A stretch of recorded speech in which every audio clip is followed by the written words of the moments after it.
जय श्री कृष्णा दोस्तों, आपका हमारे YouTube चैनल ज़िंदगी की कहानी में स्वागत है। आज मैं आपको दो भाइयों के बंटवारे की कहानी सुनाऊंगी, जिससे हमें भी कुछ सीख लेनी चाहिए। दो भाई चंपा नामक गांव में रहा करते थे। एक भाई का नाम था सुरेश और दूसरे के नाम था रमेश। सुरेश बड़ा भाई था और रमेश छोटा। दोनों भाई स्वभाव से बिल्कुल ही अलग थे। बड़ा भाई सुरेश सदा मस्ती के मूड में ही रहता। वह मेहनत करने से हमेशा डरता था, लेकिन छोटा भाई रमेश बहुत मेहनती था। छोटा भाई रमेश घर का सारा खर्च चलाता था। बड़ा भाई छोटे भाई के मेहनत के पैसे पर ही मौज करता था। रमेश बहुत सीधा साधा था और सुरेश बहुत ही चालाक था। उनके माँ बाप तो बचपन में ही गुजर गए थे, इसीलिए बचपन से ही रमेश ने सारी जिम्मेदारी अपने कंधों पर उठा ली थी। गांव के लोग भी रमेश का बहुत सम्मान करते थे। रमेश जो पैसे कमाकर लाता, उनसे लाए हुए सामान से ही सुरेश की ज़िंदगी चलती। फिर भी रमेश कभी बुरा न मानता। सुरेश खुद भरपेट भोजन कर लेता और रमेश के लिए बचा कुचा जो बचता वह छोड़ देता था। लेकिन एक दिन कुछ ऐसा हुआ कि दिन भर का सारा काम करके थका हारा रमेश जब घर पहुंचा तो सुरेश घर पर नहीं मिला। रमेश के पेट में चूहे कूद रहे थे। सारा रसोई घर खाली पड़ा था और खाने को कुछ भी नहीं था। भूख के मारे रमेश का बुरा हाल था। अपनी आंखों में आंसू लेकर वह घर के बाहर बैठ गया और किसी से कुछ भी नहीं कहा। देखते ही देखते रात हो गई, लेकिन सुरेश का कुछ अता पता नहीं था। गांव के प्रधान उधर से गुजर रहे थे। उन्होंने देखा कि रमेश उदास बैठा है। रमेश से उन्होंने पूछा कि क्या बात है रमेश। पहले तो रमेश ने बताने से मना किया, लेकिन प्रधान जी के ज़्यादा पूछने पर उसने अपनी आपबीती कह सुनाई। रमेश की आपबीती सुनकर प्रधान जी की भी आंखों में आंसू आ गए। वह रमेश को अपने घर ले गए। पहले तो प्रधान जी ने रमेश को भरपेट भोजन करवाया और बोले, तुम सारा दिन इतनी कड़ी मेहनत करते रहते हो और तुम्हारा बड़ा भाई सुरेश मौज मस्ती करता है। उससे कहो कि वह या तो कुछ काम करने लगे, अन्यथा बंटवारा कर ले। उससे अलग रहो और वह अलग रहे, तब उसे काम की और तुम्हारी अहमियत का एहसास होगा। आखिर कब तक तुम उसके लिए भुगतोगे। उसको भी एहसास होना चाहिए कि मेहनत क्या होती है। रमेश को प्रधान जी की बात अच्छी लगी। उसने घर जाकर सुरेश से बंटवारे की बात कही, क्योंकि सुरेश जानता था कि बंटवारे से उसका ही नुकसान होगा, तो वह पहले बंटवारे के लिए तैयार नहीं हुआ। लेकिन रमेश के जिद करने पर सुरेश मान गया और बोला कि अगर तुम्हें बंटवारा का इतना ही शौक है तो चलो बंटवारा कर ही लेते हैं। पिताजी हम दोनों के लिए मरते समय केवल 3 चीज़ें ही छोड़ गए थे। पहली कंबल, दूसरी भैंस और तीसरी जामुन का पेड़। तो केवल इन्हीं चीज़ों का बंटवारा होगा। रमेश बोला, मुझे यह शर्त मंजूर है। सुरेश बहुत चालाक था।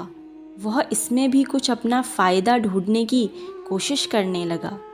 उसने एक चाल चली और बोला, कंबल को 2 हिस्सों में काटकर किसी के भी काम नहीं रहेगा, इसीलिए ऐसा करते हैं, दिन में इस कंबल को तुम रख लो और यह कंबल रात को मेरे काम आएगा।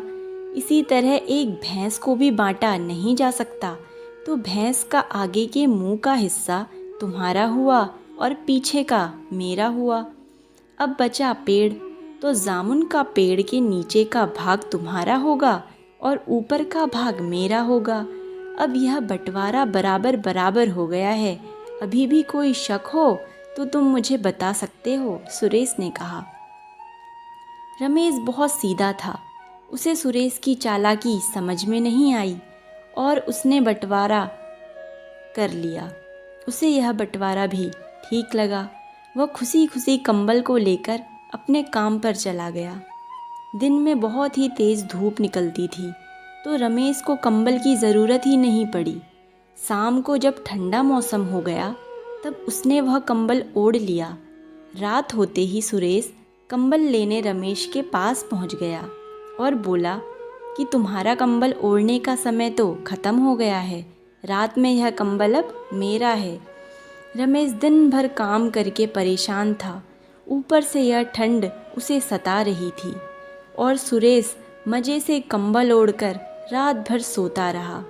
जब सुबह हुई तब रमेश को थोड़ी गर्माहट का एहसास हुआ। अब रमेश सुबह उठकर भैंस को चारा डालने चला गया और दूध दुहने बैठ गया। तभी सुरेश आया और बोला कि दूध निकालने का अधिकार सिर्फ मेरा है, क्या तुम भूल गए? भैंस का पिछला हिस्से का मालिक मैं हूँ।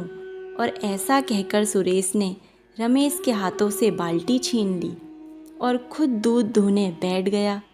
रमेश बेचारा चुपचाप जामुन के पेड़ के नीचे आकर बैठ जाता है। अब उसे बड़े ज़ोर से भूख लग रही थी। जामुन के पेड़ सारे जामुनों से भरे थे। रमेश ने सोचा जामुन खाया जाए। जैसे ही रमेश जामुन तोड़कर खाने लगा तभी सुरेश आया और उसे डांटते हुए बोला कि तुम बड़े बेईमान हो, मेरे जामुन खा रहे हो। पहले तो तुम दूध दुहने लगे और अब जामुन खाने लगे। क्या तुम्हें पता नहीं कि जामुन के पेड़ का ऊपर का हिस्सा तो मेरा है, तो उसके सारे जामुन भी मेरे हुए। तुम्हारे अधिकार में तो सिर्फ पेड़ की जड़ और तना आते हैं। इतना सुनकर रमेश को सुरेश की चालाकी समझ आ गई। रमेश तुरंत प्रधान के पास पहुंचा और सारी बात बता डाली।